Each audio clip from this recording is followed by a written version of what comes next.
Herbert Wells' The Red Room. "It's your own choosing," said the man with the withered arm once more. I heard the faint sound of a stick and a shambling step on the flags in the passage outside. The door creaked on its hinges as a second old man entered, more bent, more wrinkled, more aged even than the first. He supported himself by the help of a crutch, his eyes were covered by a shade, and his lower lip, half averted, hung pale and pink from his decaying yellow teeth. He made straight for an armchair on the opposite side of the table, sat down clumsily, and began to cough. The man with the withered hand gave the newcomer a short glance of positive dislike. The old woman took no notice of his arrival, but remained with her eyes fixed steadily on the fire.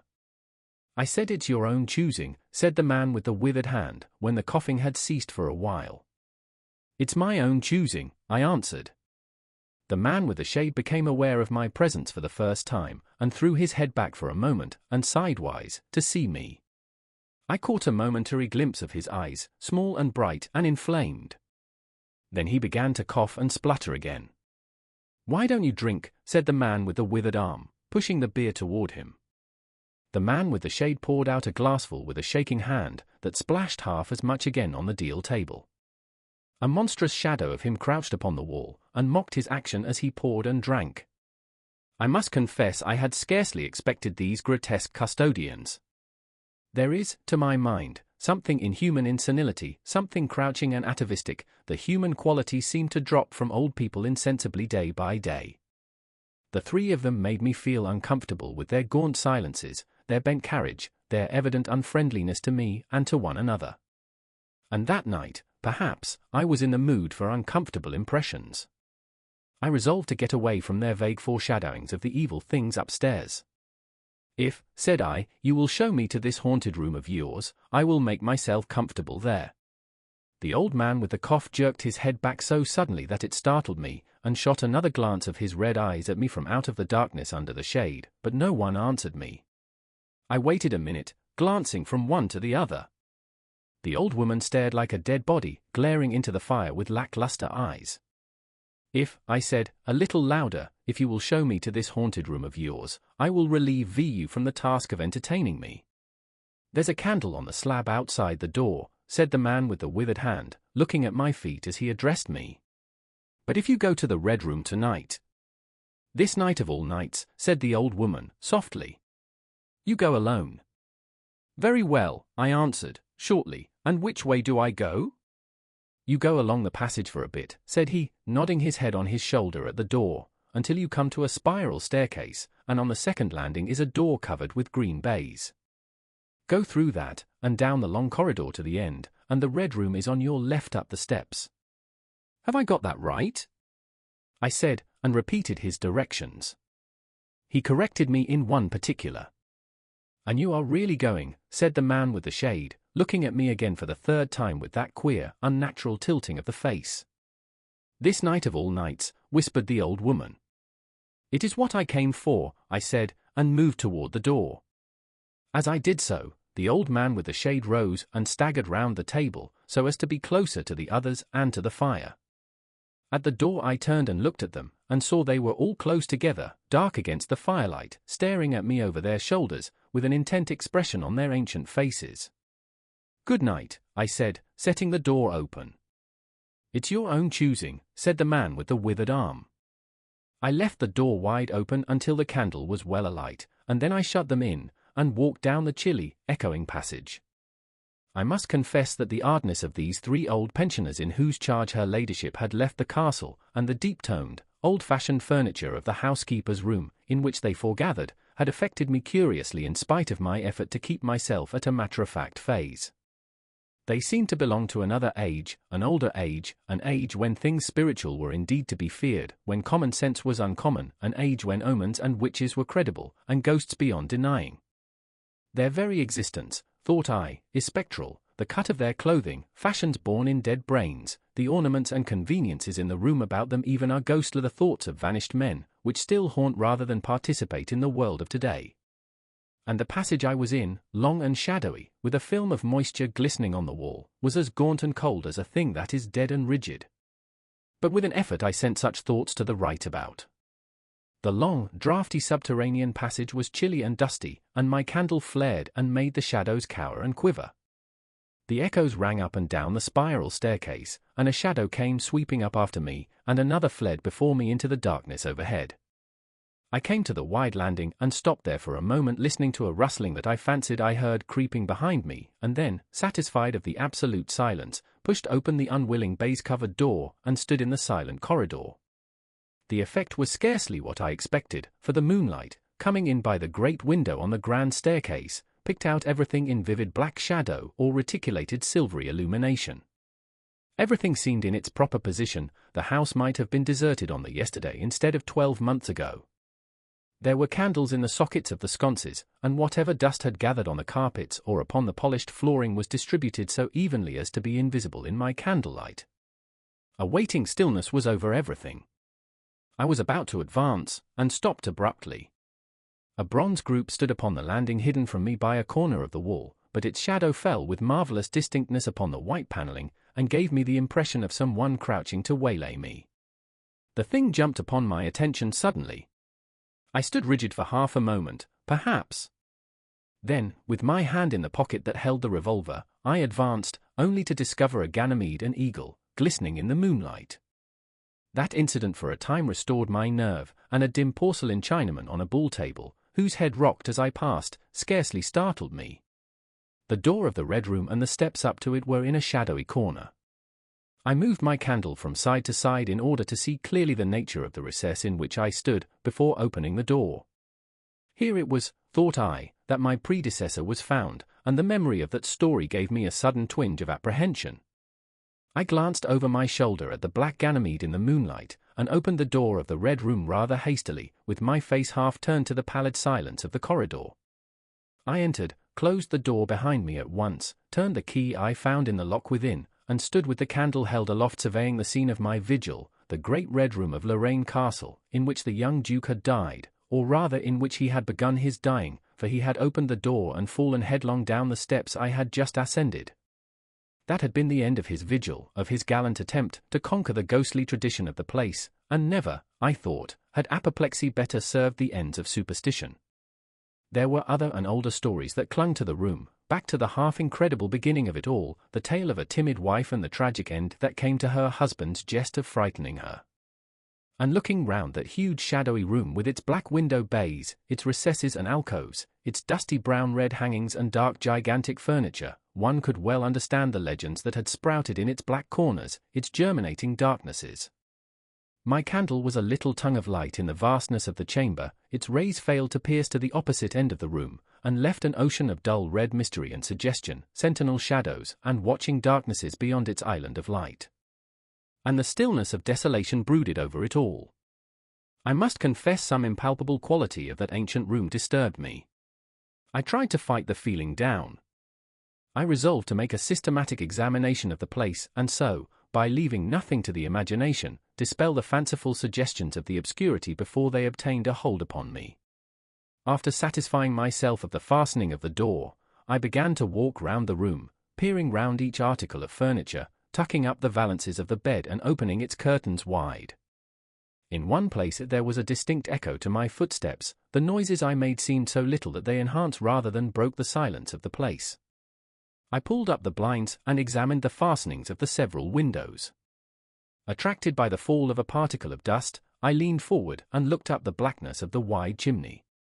Then, trying to preserve my scientific attitude of mind, I walked round and began tapping the oak paneling for any secret opening, but I desisted before reaching the alcove. I saw my face in a mirror white. There were 2 big mirrors in the room, each with a pair of sconces bearing candles, and on the mantelshelf, 2, were candles in china candlesticks. All these I lit one after the other. The fire was laid an unexpected consideration from the old housekeeper, and I lit it, to keep down any disposition to shiver, and when it was burning well I stood round with my back to it and regarded the room again. I had pulled up a chintz-covered armchair and a table to form a kind of barricade before me. On this lay my revolver, ready to hand. My precise examination had done me a little good, but Jay still found the remoter darkness of the place and its perfect stillness too stimulating for the imagination. The echoing of the stir and crackling of the fire was no sort of comfort to me. The shadow in the alcove at the end of the room began to display that undefinable quality of a presence, that odd suggestion of a lurking living thing that comes so easily in silence and solitude. And to reassure myself, I walked with a candle into it and satisfied myself that there was nothing tangible there. I stood that candle upon the floor of the alcove and left it in that position. By this time I was in a state of considerable nervous tension, although to my reason there was no adequate cause for my condition. My mind, however, was perfectly clear. I postulated quite unreservedly that nothing supernatural could happen, and to pass the time I began stringing some rhymes together, Ingoldsby fashion, concerning the original legend of the place. A few I spoke aloud, but the echoes were not pleasant. For the same reason I also abandoned, after a time, a conversation with myself upon the impossibility of ghosts and haunting. My mind reverted to the three old and distorted people downstairs, and I tried to keep it upon that topic. The sombre reds and greys of the room troubled me. Even with its 7 candles the place was merely dim. The light in the alcove flaring in a draught, and the fire flickering, kept the shadows and penumbra perpetually shifting and stirring in a noiseless flighty dance. Casting hash about for a remedy, I recalled the wax candles I had seen in the corridor, and, with a slight effort, carrying a candle and leaving the door open, I walked out into the moonlight, and presently returned with as many as 10.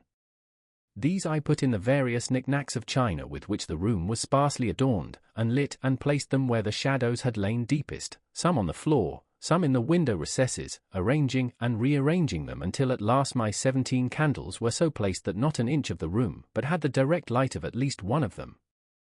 It occurred to me that when the ghost came I could warn him not to trip over them.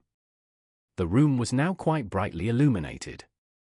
There was something very cheering and reassuring in these little silent streaming flames, and to notice their steady diminution of length offered me an occupation and gave me a reassuring sense of the passage of time. Even with that, however, the brooding expectation of the vigil weighed heavily enough upon me. I stood watching the minute hand of my watch creep towards midnight. Then something happened in the alcove. I did not see the candle go out, I simply turned and saw that the darkness was there, as one might start hash and see the unexpected presence of a stranger. The black shadow had sprung back to its place. "By Jove," said I aloud, recovering from my surprise, "that draft's a strong one," and taking the matchbox from carrot-he table, I walked across the room in a leisurely manner to relight the corner again. My first match would not strike, and as I succeeded with the second, something seemed to blink on the wall before me. I turned my head involuntarily and saw that the 2 candles on the little table by the fireplace were extinguished. I rose at once to my feet. "Odd," I said. "Did I do that myself in a flash of absent-mindedness?" I walked back, relit one, and as I did so I saw the candle in the right sconce of one of the mirrors wink and go right out, and almost immediately its companion followed it. The flames vanished as if the wick had been suddenly nipped between a finger and thumb, leaving the wick neither glowing nor smoking, but black. While I stood gaping, the candle at the foot of the bed went out, and the shadows seemed to take another step toward me. "This won't do," said I, and first one and then another candle on the mantelshelf followed. "What's up?" I cried, with a queer high note getting into my voice somehow. At that the candle on the corner of the wardrobe went out, and the one I had relit in the alcove followed. "Steady on," I said, "those candles are wanted," speaking with a half-hysterical facetiousness, and scratching away at a match the while, for the mantel candlesticks. My hands trembled so much that twice I missed the rough paper of the matchbox. As the mantel emerged from darkness again, 2 candles in the remoter end of the room were eclipsed. But with the same match I also relit the larger mirror candles, and those on the floor near the doorway, so that for the moment I seemed to gain on the extinctions. But then in a noiseless volley there vanished 4 lights at once in different corners of the room, and I struck another match in quivering haste, and stood hesitating whither to take it. As I stood undecided, an invisible hand seemed to sweep out the 2 candles on the table. With a cry of terror I dashed at the alcove, then into the corner, and then into the window, relighting 3 as 2 more vanished by the fireplace, and then, perceiving a better way, I dropped matches on the iron-bound deed-box in the corner, and caught up the bedroom candlestick. With this I avoided the delay of striking matches, but for all that the steady process of extinction went on, and the shadows I feared and fought against returned, and crept in upon me, first a step gained on this side of me, then on that. I was now almost frantic with the horror of the coming darkness, and my self-possession deserted me. I leaped panting from candle to candle in a vain struggle against that remorseless advance. I bruised myself in the thigh against the table, I sent a chair headlong, I stumbled and fell and whisked the cloth from the table in my fall. My candle rolled away from me, and I snatched another as I rose. Abruptly this was blown out as I swung it off the table by the wind of my sudden movement, and immediately the 2 remaining candles followed. But there was light still in the room, a red light, that streamed across the ceiling and staved off the shadows from me. The fire! Of course I could still thrust my candle between the bars and relight it.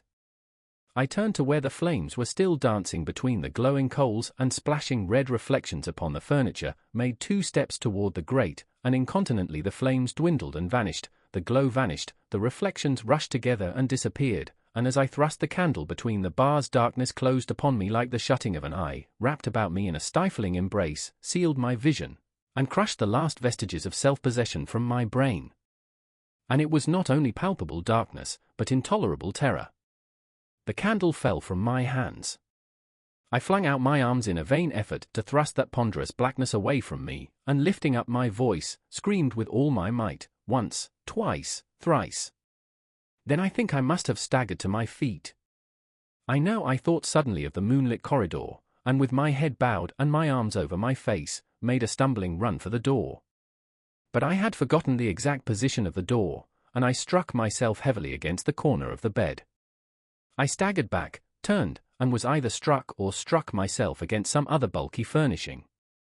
I have a vague memory of battering myself thus to and fro in the darkness, of a heavy blow at last upon my forehead, of a horrible sensation of falling that lasted an age, of my last frantic effort to keep my footing, and then I remember no more. I opened my eyes in daylight. My head was roughly bandaged, and the man with the withered hand was watching my face. I looked about me trying to remember what had happened, and for a space I could not recollect. I rolled my eyes into the corner and saw the old woman, no longer abstracted, no longer terrible, pouring out some drops of medicine from a little blue phial into a glass. "Where am I?" I said.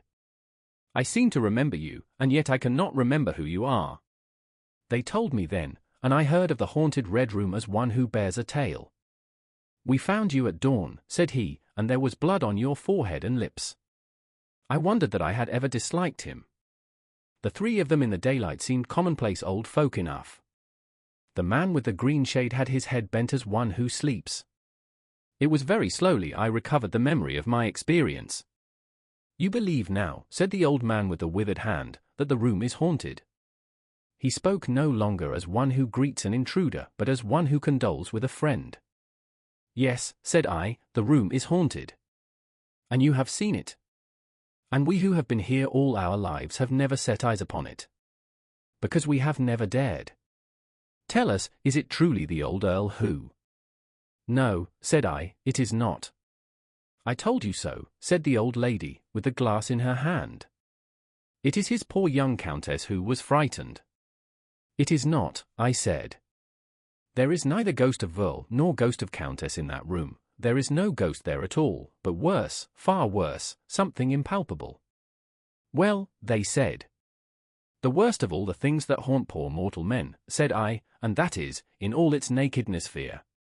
Fear that will not have light nor sound, that will not bear with reason, that deafens and darkens and overwhelms. It followed me through the corridor, it fought against me in the room." I stopped abruptly. There was an interval of silence. My hand went up to my bandages.